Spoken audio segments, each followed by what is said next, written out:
buat mereka Ba'alawi, buat mereka Kabaib, bangsat alaihim laknatullah.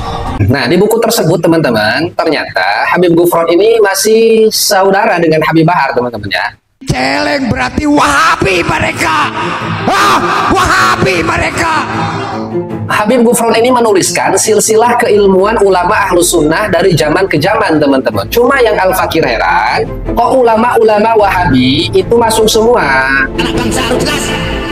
Inna syirka la dzulmun adzim. Yang namanya syirik, menyekutukan Allah, berani menduakan Allah. Siapa? Mereka Ba'alawi, mereka Habaib adalah syirkun. Sebenarnya agak aneh ya, ketika murid-murid Habib Gufron ini mencaci maki Ba'alawi, padahal gurunya nasabnya itu bersambung kepada Ubaidillah bin Ahmad al-Muhajir. Apa nggak tahu ya murid-muridnya tentang nasab gurunya yaitu Habib Gufron ini? Ya, bilang Ba'alawi, Yahudi, celeng dan lain sebagainya. Jadi itu sama dengan menghina guru sendiri.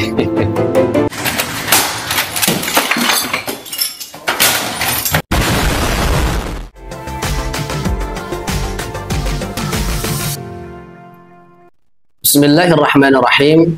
Alhamdulillah wassalatu wassalamu ala Rasulillah Sayyidina wa Maulana Muhammad ibn Abdullah wa ala alihi wa ashabihi wa dzurriyyatihi wa mawala amma ba'd. Teman-teman, di video ini kita akan kaget ya, ternyata yang selama ini kita komentari yaitu Al-Alim Al-Allama Al-Fadil Al-Arif Billah Qutbul Aqtab Abuya Mama Gufron Al-Bantani, ternyata beliau ini adalah seorang Habib. Jadi dari mulai sekarang kita wajib menghormati beliau dan kita panggil beliau ini adalah Habib ya. Jadi Al-Fakir pribadi akan memanggil beliau sekarang Habib Gufron, teman-teman sekalian. Halo, liur. Kenapa? Karena Al-Fakir mendapatkan informasi yang ini valid ya, dan insya Allah bisa dicek oleh teman-teman sekalian. Ada di websitenya ya teman-teman, walaupun ya website gratisan lumayan lah ya, yaitu di www.uniquenusantara.wordpress.com, teman-teman. Nah, di situ bisa dicek. Ada salah satu buku beliau pada tahun 2001, yaitu nama bukunya Napaktilas Perjalanan Nahdlatul Ulama atau NU. Ya, ditulis langsung oleh Al-Habib Gufron pada tahun 2001, teman-teman. Nah, di buku tersebut teman-teman, ternyata Habib Gufron ini masih saudara dengan Habib Bahar, teman-teman ya. Bukti nyata, bubuk roti tino mata.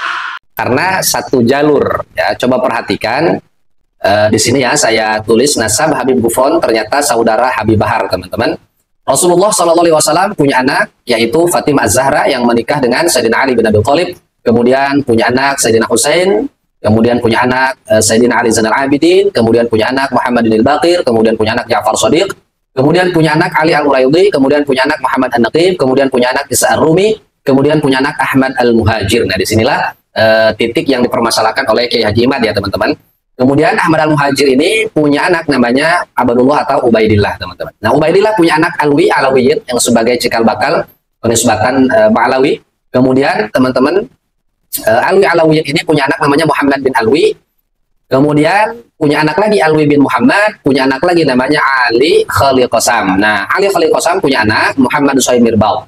Nah, Muhammad Usaid Mirbad ini punya anak diantaranya. Yang pertama ada Alwi yang disebut dengan Amul Faqih atau Amul Faqih, yaitu pamannya Faqih. Kenapa disebut pamannya Faqih? Karena Muhammad Usaid Mirbad di satu sisi punya anak Ali bin Muhammad, yang Ali bin Muhammad ini punya anak Faqih Muqaddam. Nah, jadi Alwi ini adalah pamannya Faqih Muqaddam. Oleh karena itu, Alwi ini disebut dengan Amul Faqih, yaitu pamannya Faqih al-Muqaddam. Nah, dari jalur inilah teman-teman ya, Alwi Amul Faqih ini punya anak ke bawahnya, sampailah kepada Habib Bahar bin Smith dan sampai juga kepada Habib Gufron Al-Bantani. Sedangkan dari Faqih Muqaddam ini nanti punya anak sampai ke Habib Dana Habib Rizik bin Syihab, termasuk Marga Al-Jufri, As-Segaf dan lain sebagainya, teman-teman. Nah, ini sumbernya ada di uniquenusantara.wordpress.com. Nah, coba kita perhatikan teman-teman. Di sini nih ya. Nah, ini adalah silsilah daripada Habib Gufron yang ditulis di websitenya. Kiai Haji M. Abdul Gufron ya, anak daripada Nyai Suntari Endang Mustafa. Kemudian ke atasnya lagi ya, putri dari Nyai Ade Raden Ishak, putri daripada Raden Ardiwinata, Nyai Abu Sarminah, kemudian putra dari Pangeran Umar, Pangeran Umar putra dari Pangeran Ali putra dari Pangeran Arabi putra dari Pangeran Bugi apa Bugol ini ya, Pangeran Bugol kayaknya ya. Pangeran Bugol putra dari Pangeran Mas'ud putra dari Pangeran Jamad putra dari Pangeran Jantah putra dari Syekh Tajul Arash atau Pangeran Sungarah ya. Nah, kemudian dari Syekh Tajul Arash ini putra daripada Maulana Sultan Hasanuddin Banten, kemudian beliau adalah anak ya daripada Syekh Syarif Hidayatullah yang kita kenal Sunan Gunung Jati. Punya ayah namanya Syekh Syarif Abdullah, punya ayah namanya Syekh Ali Nurul Alam, punya ayah namanya Syekh Jumadil Kubro, punya ayah namanya Syekh Jamaluddin Akbar Khan, punya ayah namanya Syekh Ahmad Jalaluddin Khan, kemudian punya ayah namanya Syekh Abdullah Khan, punya ayah namanya Syekh Abdul Malik Al-Muhajir, punya ayah namanya Syekh Alwi Amil Faqih yang tadi kita jelaskan. Nah, jadi perbedaan antara Habib Bahar ya dengan Habib Gufron ini terjadi atau pecah daripada Sayyid Alwi Amil Faqih di sini. Ya, jadi beda jalurnya dari situ, mulai terpecah ke bawahnya teman-teman.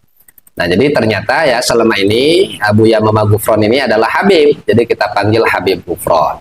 Saya mah banyak dosa, ya pendidikannya kurang, minim, orang bodoh.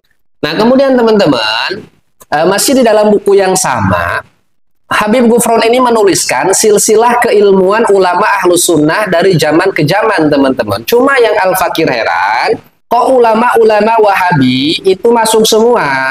Dari mulai kapan ulama-ulama Ahlus Sunnah menisbatkan sanad keilmuannya kepada ulama-ulama Wahabi? Bahkan nggak tanggung-tanggung, teman-teman. Dari mulai ulama rujukan Wahabi yang paling senior, yaitu pada abad ke-8, ya, yaitu Ibnu Taimiyah, sampai kepada yang masih hidup sekarang. Nah, perhatikan teman-teman, di sini ditulis Ibnu Taimiyah, ya. Kemudian Muhammad bin Abdul Wahab, kita tahu pendiri Wahabi ya. Kemudian Abdurrahman bin Nasir As-Sa'di, kemudian Abdul Aziz bin Abdullah bin Baz. Nah, ini kita tahu ini semuanya didengkot Wahabi semua ini. Kok ditulis sebagai silsilah keilmuan Ahlus Sunnah wal Jamaah? Jadi ini Wahabi teriak Wahabi jadinya ya. Aduh. Muhammad bin Soleh Al-Utsaimin, Muhammad Nasiruddin Albani, Muqbil bin Hadi Al-Wadi'i, ya. Ini juga menjadi rujukannya Kiai Haji Maduddin, teman-teman ya. Kemudian Syekh Bakar Abu Zaid, kemudian Syekh Abdullah bin Abdurrahman Al-Jibril. Nah, ini yang sudah wafat ya, teman-teman. Nah, kemudian yang masih hidup, nah, Syekh Soleh bin Fauzan Al-Fauzan, bin Abdul Muhsin Al-Abbad, Syekh Robi bin Hadi Al-Madkhali, Syekh Salim Aid Al-Hilali, Syekh Ali Hasan Al-Halabi, Syekh Yahya Al-Hajuri, Syekh Masyhur Hasan Salman, kemudian Syekh Nasir bin Abdul Karim Al-Aql, Syekh Abu Ishaq Al-Huwaini, Syekh Muhammad bin Musa Al-Nasr, kemudian Syekh Ibrahim bin Amr Ar-Ruhaili, Syekh Muhammad bin Abdul Rahman Al-Khumais, ini yang sekarang menjadi rujukan ya, Syekh Abdul Razak bin Abdul Muhsin Al-Abbad Al-Badar. Nah, ini teman-teman ya, kita cukup heran gitu ya, kita cukup heran. Jadi ini kok kayak toriko es campur gitu ya, segala masuk gitu. Ngaku Habib iya, kemudian dari silsilah keilmuan ulama Ahlus Sunnah Jamaah pun yang ditulis ini adalah ulama-ulama Wahabi. Ya, termasuk ini terlewat ya, seperti misalnya Muhammad Rashid Ridho, kemudian Muhammad Abdu. Di sini masuk semua ya, teman-teman. Nah, ini semua ada di dalam bukunya Habib Gufron, teman-teman bisa akses ya di internet, itu banyak. Atau kalau mau lihat langsung di websitenya, yaitu di www.uniknusantara.wordpress.com. Di situ bisa kita cek.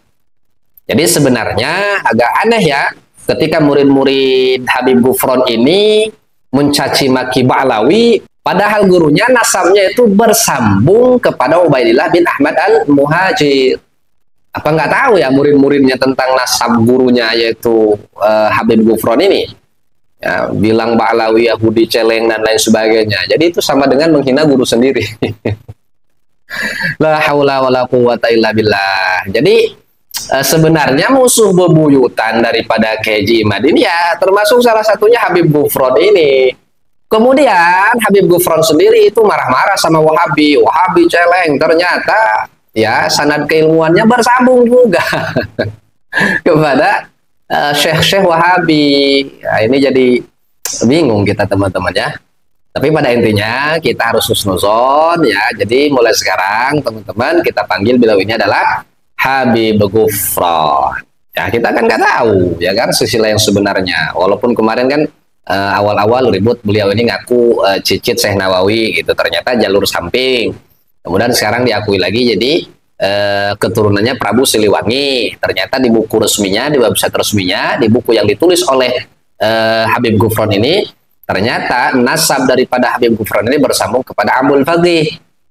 Ya, kesananya itu nyambung ke Ubaidillah yang sekarang dipermasalahkan oleh Kiai Haji Imaduddin Al-Bantani. Nah, mungkin itu saja teman-teman ya. Silakan tulis di kolom komentar apa yang kira-kira menjadi tanda tanya ya untuk kita semua. Mudah-mudahan kisruh nasab ini bisa segera berakhir dan energi kita tidak habis terkuras dengan hal-hal yang sifatnya itu udah rapih ya teman-teman. Jadi sebenarnya para ulama ini Masya Allah luar biasa, ijtihad mereka itu sudah merapikan hal-hal yang rumit, yang apa namanya, yang sudah diacak-acak dirapikan. Seperti bab kunut, kemudian maulid nabi, istighosah, tawasul itu sudah rapih di tangan para ulama. Kemudian ya akhir zaman ini diacak-acak lagi oleh kelompok Wahabi. Termasuklah masalah nasab Alawi ini sudah rapih di tangan para ulama. Sekarang lahir zaman ini diacak-acak lagi oleh sekelompok orang yang nggak tahu siapa, ahli nasab bukan, ahli bukan, tahu-tahu muncul sebagai orang yang hakul yakin, ya, berani meyakinkan dunia akhirat. Bahkan apabila seluruh mufti di dunia ini mengisbat Ba'alawi, dia akan tetap menolak. Ini sekelas nabi yang begini teman-teman ya, karena kalau sekelas yang bukan nabi nggak mungkin berani menjamin suatu kebenaran, apalagi di dalam yang sifatnya ini zoniyah ya, ranah zoni bukan qot'i.